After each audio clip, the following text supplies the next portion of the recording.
All right, we have Coach Elliott. Please go ahead with questions.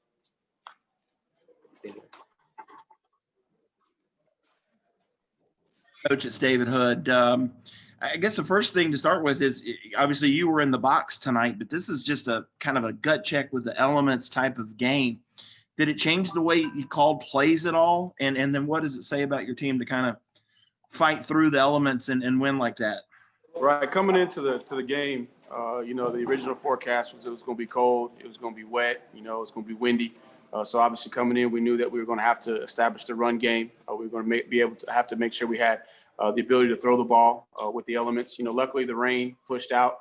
But the biggest challenge for us in the game was not so much the elements, but just what their plan was. And they had a plan to milk the clock, sugar huddle when they had the ball on offense in the first, there in the first half, we only had 4 drives, I think 26 plays, and then we finished with 52 plays overall. So really the challenge was to make sure we were efficient, that we weren't going to get as many opportunities as we normally do when we usually get about 12, 14 drives in a game. So that really probably impacted it more. And then because of the elements, they played a little bit tighter coverage. They were rolling some coverage, doing some things on the back end, to try to discourage you from running the ball. But once we were able to establish the line of scrimmage and we saw that we were running the ball effectively, we wanted to lead with the run and try and make sure that we control the line of scrimmage and be efficient, and then try to generate some big plays when we could. How hard is it to kind of stay patient when you know that your opportunities are going to be limited? You're not going to get 15 possessions in a game. Right. I mean, it's you just got to get your ego out of it and try to, and just try to establish the run, be efficient, try to figure out what they're doing. They did a good job of, like they've done all year long. We knew going into this game that defensively, man, they do a lot of things. There's not a whole lot of tendencies. It's hard to anticipate what's coming. They're gonna pressure with some zero pressures on first down, but you don't know when they're coming. They do a good job of disguising. So for us, it was really just communicating, making sure we had an idea of what was going on. But once we saw that we were able to, get some push up front, the backs were finding the running lanes. We knew that we could lead with the run, and then somewhere down the road, it would open up some of those explosives in the pass game. Hey, Tony, this is Anna with Clemson 24/7. I know EJ started, but then I guess we didn't see as much of him down the stretch. Was he hurt, or just thought maybe Brandon would be better tonight? No, I think, part of it was to try and get Brandon involved as well. He's a guy that we need to get rolling. We played some 12 personnel stuff, which took our third receiver off the field. So no, just more of a function of rolling those guys, keeping them involved in the game, and just trying to get guys plays, and then just a substitution rotation that Grish had. Tony, Larry Williams here. How much does it free up or open up running lanes when Trevor is a threat to pull? It just makes people honest. So even if they load the box, they still don't have enough hats. And it's critical with what we do on offense. A lot of the RPO stuff.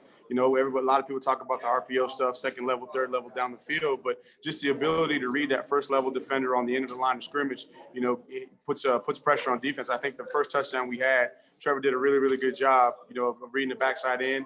It just puts pressure on. It's hard for them to be right, especially when you got to defend that. Then you got to defend all the outlet throws, and then your ability to go play action. So definitely when we have the ability to run at quarterback, it just opens a lot of things up. We got about 5 minutes until Coach Sweeney begins. Coach Elliott, Rob Gilchrist, WCRS 1450 AM, 98.5 FM. How would you describe the offense's performance in the first half as opposed to the second half? Did you all make any scheme changes, or just kind of go with the flow and see what the defense brought to you?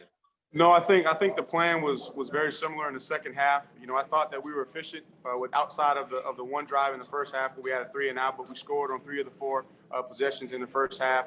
Came out in the second half, tried to move the pocket a little bit. Made a couple bad decisions in the throwing game, but then overall, once the defense got us some short fields, was able to help us get into the end zone. Then it kind of opened things up, and then we were able to settle back in and a little bit more comfortable in the game to really, really rely on the run. Hey, Tony, it's David again. After Cornell was called for that pass interference penalty, he was so wide open. Did that make you decide to go right back to that play after the running play just to see if you could get him that open again? Well, more so really to challenge Cornell. you know, to say you got to come right back. I mean, this is the time of year where, hey, you got to move on to the next play. You know, we tried to run the ball there, didn't quite get as much as we anticipated, and so now we're in a long yardage situation. So we went with an RPO and coverage lined up and matched up. We had one-on-one on the outside, and he's able to finish the play on that one. So proud of him. Just really proud of his toughness. You know, I think in the past, as you were talking about Cornell, you know, he might have went 2 bad plays in a row, but he was able to put that play behind him and then come back and make a big play for his team, which kind of catapulted us through the rest of the second half.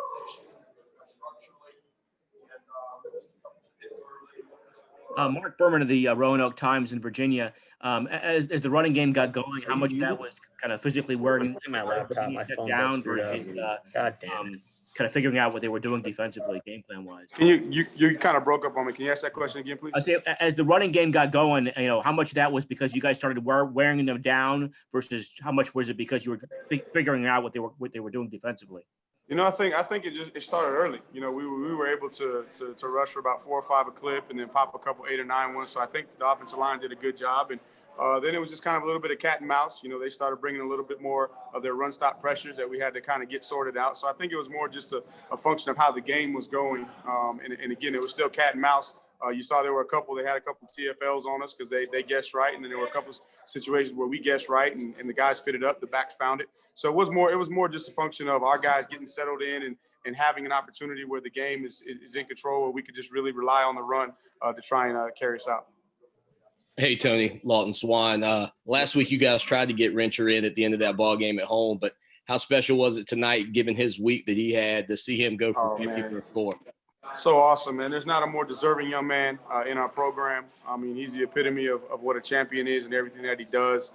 So happy for him to be the spiritual, win a spiritual award, and then to come in on your first play and go 50 yards for a touchdown. I mean, that's from above. That's just a blessing for his diligence and a great way for him to finish out the week. And the best thing about it is just to see the excitement and the joy of all of his teammates on the sideline, seeing him have that opportunity to score right there, because they know what type of young man he is, what he's done for our program, what he's done for his community, and I think what he's done nationally for us from a football perspective, and just all the work that he did early in the season to help make sure that we're playing this time of year. Tony, Go ahead, Grace. this is Grace from The Athletic.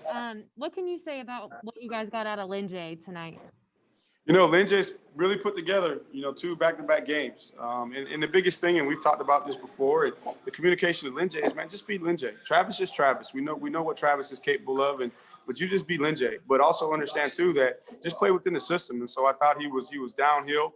He was making cuts. He was making guys miss. He was running hard. So it's good to see him go back-to-back. And that's what I told him after the last game is, man, go be consistent.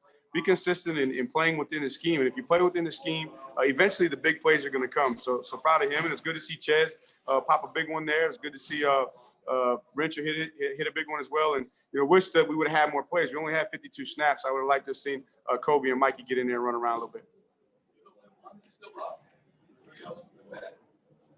Tony, this is Matt. Did you see some things that you guys need to clean up before the ACC championship game against Notre Dame, and anything in particular stand out? I think that just, taking care of the ball in the passing game, thought we made some decisions right there that put the ball in jeopardy. Luckily, only one of them was picked off. Always going to be something that we can improve upon. I think there were a couple of, sorry about that. They're moving something in the background. I'll hold on. But there were a couple times in the passing game, I thought that they got close to the quarterback. I know there was one when we took the shot to Cornell.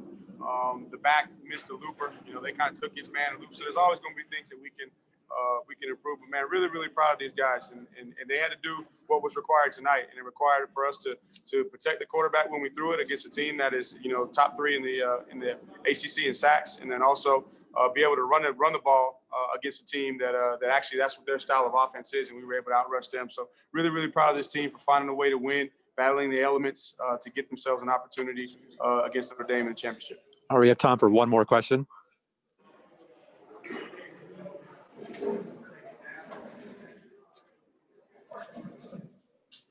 All right, with that, thank you, Coach Elliott. Go get Trevor Lawrence and Lyn-J Dixon up shortly. Appreciate it. All right, thank you. Thank you, Coach.